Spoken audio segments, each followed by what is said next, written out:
Hi மக்களே, welcome to PKM Lakshmi channel. நம்ம channel வந்து என்னடா இது ஒரு 15-20 நாளாக வந்து வீடியோவே வரலையே அப்படி சொல்லிட்டு நிறையா ஃப்ரெண்ட்ஸ், யூடியூப் ஃப்ரெண்ட்ஸும் சரி, நேரில் பார்த்து பழகிற ஃப்ரெண்ட்ஸும் சரி, எல்லாருமே வந்து கேட்க ஆரம்பிச்சிட்டாங்க. என்ன ஆச்சுங்க வீடியோ போடலை, உடம்பு சரியில்லையா, எதனால் வீடியோ போடலன்ட்டு நிறைய பேர் கேட்குறாங்க.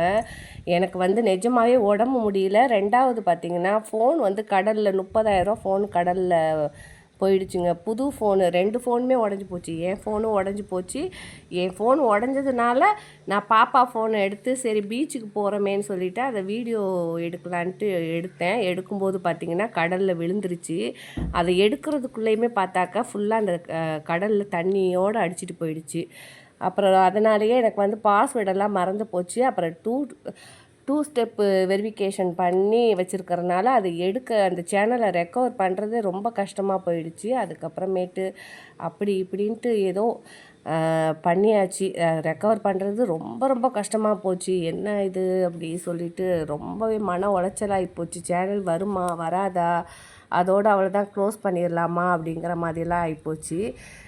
இதில் வேறு நான் வந்து இந்த சேனல் வரவே வராதுன்னு ஒரு முடிவுக்கே வந்துட்டு நான் வேறு ஒரு 2 சேனலாக ஓப்பன் பண்ணிட்டேன். சரி 2 சேனலாக ஓப்பன் பண்ணோன்னா ஒரு சேனல் வந்து எந்த சேனல் நல்லா ரன் ஆகுதோ அதை வச்சுட்டு மீதி இன்னொரு சேனலை வந்து க்ளோஸ் பண்ணிடலாம் அப்படின்னு சொல்லிட்டு 2 சேனலே ஓப்பன் பண்ணிட்டேன். அதுவுமே பார்த்திங்கன்னா 10,000K வரைக்குமே நல்லா சூப்பராக வந்து ஷார்ட்ஸு, வீடியோஸு எல்லாமே சூப்பராக போகுது.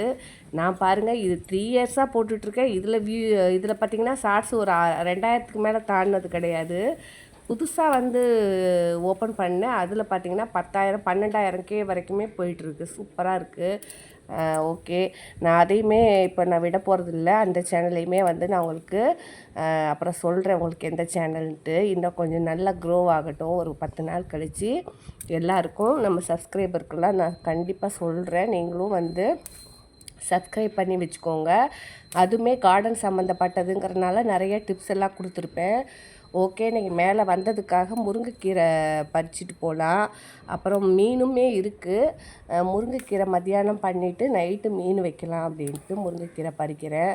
அப்புறம் பார்த்திங்கன்னா நம்ம வீட்டு வாசல் மழை பெஞ்சதுன்னா முழங்கால் அளவுக்கு வந்து சகதியே போகும். வண்டியெல்லாம் போக முடியாது, வர முடியாது, ரொம்ப கஷ்டம்.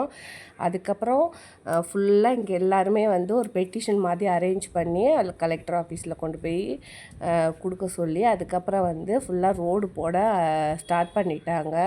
ரோடு போடுறதுனால தண்ணி வேணும், டீ வேணும்க்கா அப்படி சொல்லிட்டு வீட்டுக்கு ஒரு வாட்டி வந்து ஒரு ஆள் வந்து டீ போட்டு கொடுக்குறாங்க.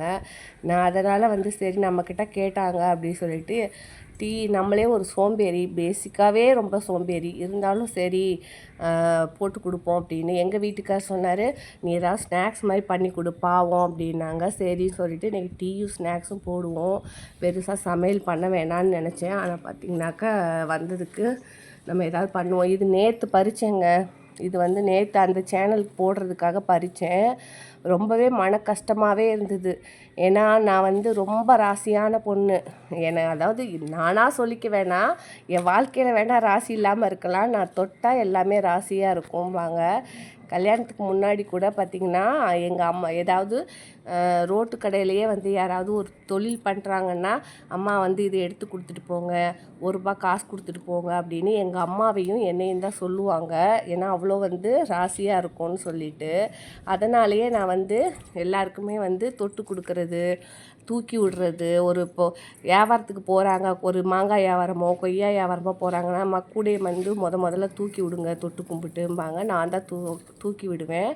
நான் அப்படி தான் இத்தனை நாள் வந்து நிறைய பேர், இப்போ ஒருத்தங்க 2 பேர் இல்லை, ஒரு 40-50 பேர் அந்த மாதிரி தான் சொல்லுவாங்க.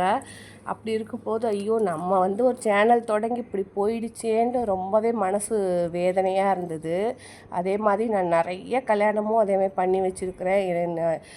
ஒரு ஒரு 6-7 கல்யாணம் பண்ணி வச்சுருக்கேன். எல்லாமே வந்து நல்லதாக தான் நடந்திருக்கு. என் லைஃப் தான் இப்படி இருக்கே தவிர மீதி எல்லாருக்குமே நல்லா இருக்குது. அது வரைக்கும் ஹாப்பி. அதாவது நம்ம தொட்டு தொடங்குற எதுவுமே வந்து பட்டு போகாமல் நல்லா இருந்தாவே அதுவே நமக்கு வந்து ஒரு நிறைவாக இருக்கும் இல்லையா? அப்படி தான். அதனால தான் வந்து நம்ம சேனலும் போயிடுச்சே, நம்ம ஆரம்பித்து ஃபஸ்ட்டு போயிடுச்சேன்ட்டு ரொம்ப கஷ்டம். இந்த மிளகாலாம் அதுவே காஞ்சு போயிருக்கு. நான் பறித்தது போக இன்னுமே நிறைய மிளகா இருக்குது. நான் வரமிளகாவே வாங்குறதே கிடையாது. பச்சை மிளகாவும் சரி, வரமிளகாவும் சரி, நான் இந்த ஒரு 1 இயருக்கு நான் வாங்குறதே கிடையாது. நம்ம தோட்டத்துலேயே தொடர்ச்சியாக மிளகாவும் காஞ்ச மிளகாவும் கிடச்சிக்கிட்டே இருக்குது. உங்களுக்கே தெரியும் 1 கிலோ மிளகா கடையில் வாங்கினா என்ன ரேட்டுன்னு. நான் வந்து ஒரு 4 நாளைக்கு ஒரு வாட்டி ஒரு அரை கிலோ ஹார்வெஸ்ட் பண்ணிடுறது. ஹார்வெஸ்ட் பண்ணிவிட்டு அதை காய வச்சு எடுத்து வச்சுக்குவேன். இந்த அணில் பார்த்திங்கன்னா தக்காளியை ஃபுல்லாக கடித்து வச்சுருக்குது. எல்லா தக்காளியுமே போச்சு. தக்காளியே நம்ம போடக்கூடாது அப்படிங்கிற மாதிரி நான் ரொம்ப டென்ஷன் பண்ணுது. அதை கடிச்சு வச்சுட்டு போயிடுது. இந்த பாருங்கள், கரும்பை கடிச்சு வச்சிருது. அது மாதிரி வந்து சோளம் போட்டு வச்சுருந்தேன். சோளம் செடி எங்கே இருக்குன்னே தெரியாத அளவுக்கு எல்லாத்தையும் சாப்பிட்டு போயிடுச்சு. அதனால் வந்து ஒரு அணில் சாப்பிடாத செடியாக என்ன இருக்குதுன்னு பார்த்து தான் கூகுளில் செக் பண்ணி வைக்கணும். ஏன்னா நான் விதை போட்டு வச்சுருந்தேங்க. விதை போட்டு வச்சதையுமே துளிர் வர எல்லாத்தையும் கடிச்சு சாப்பிட்ருது. அப்புறம் இது பாருங்கள், இதில் வந்து இது ஒரு டேபிள் லெமன்பாங்க. செம்ம புளிப்பாக இருக்கும். ஒரு லெமன் பார்த்திங்கன்னா நார்மலாக வாங்குகிற லெமனை காட்டிலும் இது ரொம்ப பயங்கர புளிப்பாக இருக்கும். ஆனால் வந்து இது நிறைய ஒரு இலைக்கு வந்து காய், அவ்வளோ காய் இருக்குது. ரோஸுமே இருக்குது. இன்றைக்கி சாமிக்கு சாயங்காலம் பறித்து போடலான்னு இருக்கேன். என்னோடய வாய்ஸுமே பார்த்திங்கன்னா கொஞ்சம் டல்லாக கரகரன்னு தான் இருக்கும். ஏன்னா எனக்கு உடம்பு சரியில்லை. ஒரு 10 டேஸாக வைரஸ் ஃபீவரு, சளி பிடிச்சி போயிட்டு ஒரு மாதிரி வீசிங் மாதிரி இருக்கிறனால அதனாலேயும் ஒரு வந்து வீடியோ போடல. என்னோட புது வீடியோவில் பார்த்திங்கன்னா எல்லாம் இருமிக்கிட்டே தான் சேனலில் பேசியிருப்பேன். அந்தளவு வந்து பயங்கர காஃபு. ஓகே மக்களே, நம்ம சேனல் வந்ததுக்காக ரொம்பவே ஹாப்பியாக இருக்குது. நிறையா தோழிகள் வந்து எனக்கு மெசேஜ் பண்ணி அக்கறையாக கேட்டிங்க, எதனால் வந்து சேனல் போடலை, சேனலில் வீடியோ போடல, உடம்பு சரியில்லையான்னு அக்கறையாக கேட்ட அத்தனை நண்பர்களுக்கும் மனமார்ந்த தேங்க்ஸ். ஓகே, அடுத்து நான் ஃப்ரீ பிளான்ட்டை பற்றி பேசியிருந்தேன். கண்டிப்பாக எல்லாருக்கும் கொடுப்பேங்க. இங்கே பாருங்கள், இந்த சாமந்தி வந்து ஒரே தொட்டியில் நிறைய இருக்கிறனால இதுக்கு உரங்கிறதே நான் கொடுக்கல. ஒரு 5 மந்த்தாகவே அது சும்மா அப்படியே தளைஞ்சு வந்துக்கிட்டு இருக்குது. தண்ணி மட்டும் ஊற்றுறேன். அதனால குட்டி குட்டியாக நிறையா இருக்குது. நல்லா உரம் கொடுத்துருந்தா சூப்பராக வந்திருக்கும். அப்புறம் பாருங்கள், ரோடு போடுறதுனால ஃபுல்லாக எனக்கு பயங்கர வேலை. சிமெண்ட் ரோடு தான் போடுறாங்க. நானும் தொட்டி கிட்டி மாற்றுறது, வாசல்லாம் கொஞ்சம் க்ளீன் பண்ணுறதுன்ட்டு அதுலேயும் போய் இறங்கிட்டேன். அது கொஞ்சம் பண்ணி முடிச்சதுக்கப்புறம் தான் நைட்டு வந்து மீன் பொரித்து சமையல் பண்ணலான்ட்டு அதுக்குமே நான் ரெடி பண்ணணும். இந்த ரோடு பார்த்திங்கன்னா ஒரு 10 இயர்ஸ்க்கு அப்புறம் இன்றைக்கி தான் ஒரு விடிவு காலமே வந்திருக்கு.